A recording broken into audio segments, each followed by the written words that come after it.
So Nicola, first of all, thanks very much for joining us. You've got a pretty unusual job title. Perhaps you can explain a little bit more about your role. Yes, it's quite a unique title, I think. So I work for Dietetics, which is part of the therapy services department within the clinical division. But I'm also employed by the catering team in the trust, so that's part of the estates and facilities. The main aspect of my role is for the nutrition patients, making sure that the nutrition's good, whether that's menus or just policies and procedures in place at the trust. So working day to day, I work with the catering senior management team and the therapy services management team. And the main thing is to get the nutrition strategy, make sure we're meeting the aims and objectives in there for the patients. So quite an interesting bespoke role. Yeah, it sounds it. So what is your typical activities? What is your normal day consist of? No day's the same. In the NHS, I don't think anybody will have the same day. I could be working on new menu developments. So that could be, I would be in the kitchens with the development chef, developing recipes. From that, we then look at the nutrition information, allergen information. Working with the suppliers, we have a good relationship with our suppliers. We're all using local suppliers, so just to support the sustainability in the local area. So that's something else that we do. I do a lot of staff training, so training ward level with the clinical teams, and then the chefs and the food service side as well. I also work, so my day job is Nottingham University Hospitals, but I'm part of a service level agreement. So I work for another trust in the area, at one of their sites as well. Very different setup, but the principles are still there. It's getting the nutrition for the patients, but it's just very bespoke area. So quite a broad depth of work that I do. Every clinical area really I cover with catering.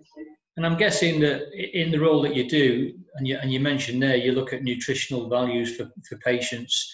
I suppose that is a major part of making people get well quicker. Yes, yeah. It's a health and wellbeing side of it as well.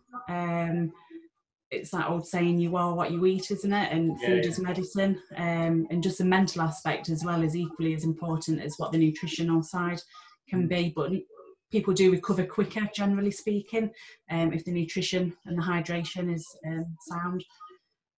So who departments do you actually collaborate with? Who do you use to fulfil the duties that you have?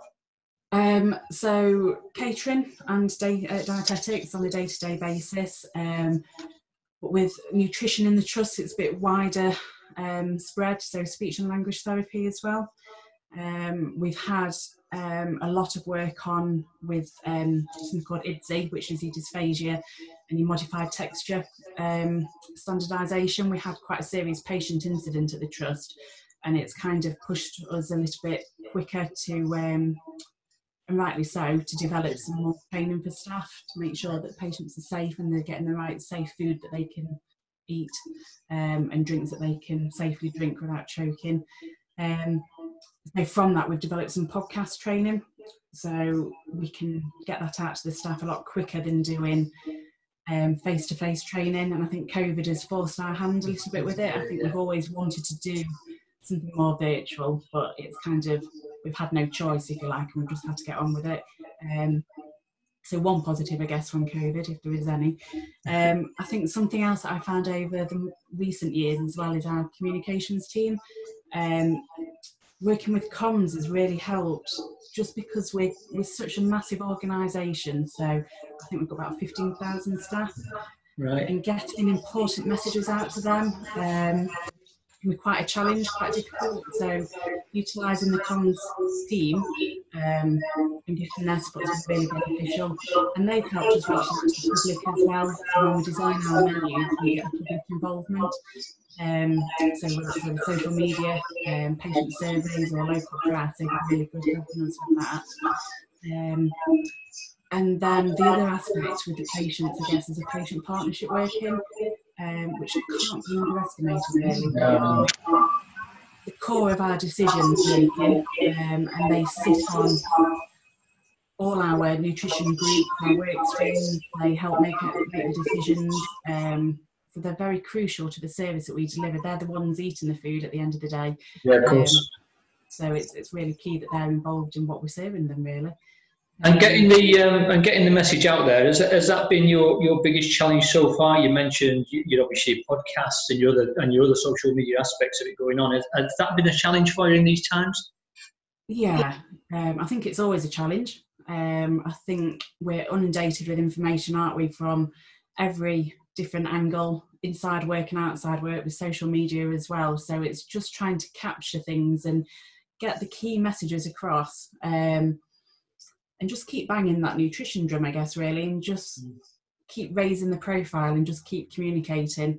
And nutrition can do so much for patients. It's really important that we keep working together and just reaching out to the clinical teams at ward level, and just getting everybody involved. It's everybody's responsibility in the trust to make sure the patients are well fed and looked after.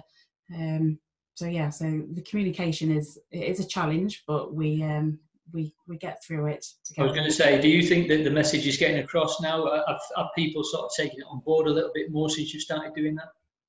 I think so, yeah, and I think we've definitely had much stronger public support as well. Just going on social media and just getting them a bit more involved. And I think the public, they love the NHS, and quite rightly so, we all do, but I think hospital menus is a subject that they could really get involved in and help decisions. So we got a lot of information through social media from the public of what they wanted to see on our menus. And I think once you get that support and buy-in, you have to continue with that and keep working. And it's key then that the main areas within the trusts that are responsible for nutrition take that on board, what they're saying to us and what they're asking for. Right. They are the main stakeholders, after all. They're there. If it wasn't for the patients, we wouldn't have a job, would we? And nobody wants to be a patient. But unfortunately that happens in life, doesn't it? So they are one of our strongest links, I think, the patient support that we have in the trust. Very proud of it, actually. As I was just going to say, has that been your proudest moment so far within your job? I think it's one of them. I think for me, there's something from a few years ago, I think it was 2018, we were successful in getting some money from the hospital charity to do a grow your own garden of vegetables and herbs. And this was on a outdoor balcony, which was used by oncology patients. And at the time, you get into the role of it, don't you? You just go in the swing and you're getting through it and getting the work done. But I think when I look back and reflect, I think for me it was way out of my comfort zone. Never done anything like it before. It was just an idea that kind of thought this could be really good. But I think shared enthusiasm, pulling on favours, and just getting the buy-in from colleagues. So we were able to use that money, got loads of support from the community. So we had the council, they loaned us their gardeners, so they came and helped with the planting and preparing the area as well. We had local businesses that sent volunteers. Right. So it was a real DIY, do-it-yourself kind of job. But myself and other colleagues came at weekend. We were painting garden furniture, preparing the area. And that area is used now for patients, and staff use it as well, and visitors. Lovely outdoor area. It's a breakaway from the ward. Almost feel a bit more normal, if that makes sense, instead of being in four walls. They can tinker about with the garden. They can take herbs. Visitors can take herbs with them. The produce that was grown, we use that in our development kitchen. There's not tons of it, it's only a small amount. It's that health and well-being of. I was just going to say that. Is that an important part of it? Because to get them out of a ward into a garden, a bit of fresh air, a bit of normality, if like, it helps the health and well-being. Yeah, absolutely. You can't underestimate it, I don't think. And we have a kind of ethos of trying to get people up and moving as quickly as possibly can, rather than laying dormant in a bed for days. That doesn't help your recovery, that we know that. So getting them up, getting them out in the fresh air, stimulates appetite as well. So you know, when you've done something active yourself, it does stimulate that appetite. And just a big change of scenery. The mental barrier was really, really beneficial. I was unfortunate enough to become a patient myself as well, which obviously I didn't know at the time of doing that garden. I didn't have access to that garden. I was on a different ward, but it did have a little balcony, and it just made me appreciate it even more, I guess, and just being able to go away from the bed and just have some outdoor space. And just when visitors come to see you as well, to be able to go away from your bed. You wouldn't have a visitor at home, would you? And while you sit in your bed, talking to you, and it's just little things, I guess. So for me, that garden has grown, pardon the pun, but it's grown in its what it means to me on a personal level, but also for the patients as well. Ultimately, that was what it was for. Right. So what is it finally then, what your next sort of goals, your next aspirations, what is it you want to achieve? Personally, so my personal goal is quite a few. I'm not very good at doing nothing. So life's too short, isn't it? And I'm a up and go kind of person. So hopefully doing the 3 peaks with some friends next year, dependent on COVID. So we are out walking and training for that. Nice. And for me, I think it's just the general recovery from cancer. I've come through that. I had to give up a lot of activity, I always swum since I was a child. And that, again, it's that health and wellbeing that the stress reliever, I guess, that time to switch off that I really missed.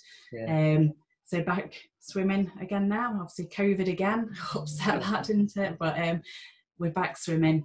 So for me, it's the physical aspect is coming and getting better, and the mental barriers with what I've been through. I think you realise how strong as humans that we can be when you have to be. And I think a lot of that, doing my job, I can translate that a bit more to patients, and I hope that what I've been through means I can do my job a bit more, just do it better. Work-wise, there's always so much to do. I think there's so many areas that we can keep improving on. I think finance and budget is always a difficult one, so it's trying to think outside the box a little bit and be clever with the money that we have. Current project that we're trying to work through at the moment is snacks for patients, which again sounds really trivial, but actually makes a massive difference to patients.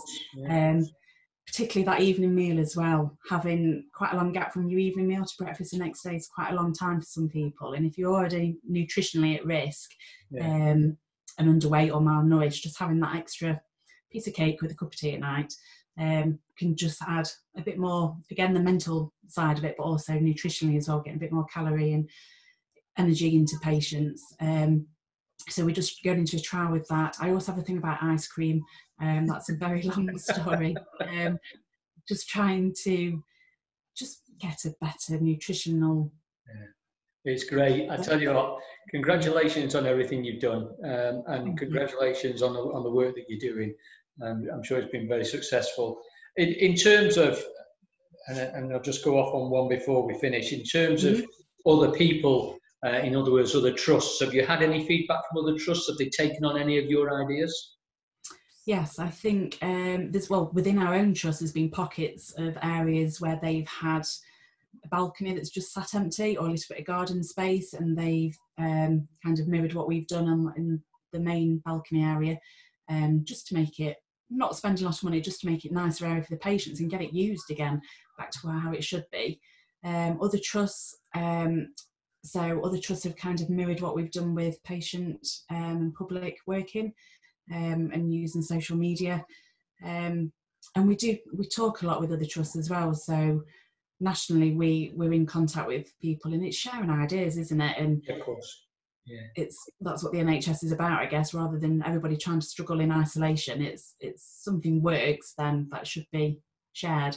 And morally, it makes you feel better, doesn't it? And we've been fortunate over the last few years to been shortlisted for some awards and won some awards, but I think that's great for the service and morally, but ultimately we're just doing our day job, and doing that every day to the best. That's all you can do, really. But it's just making sure that we are doing that. So not being complacent with it and just keep going, I think.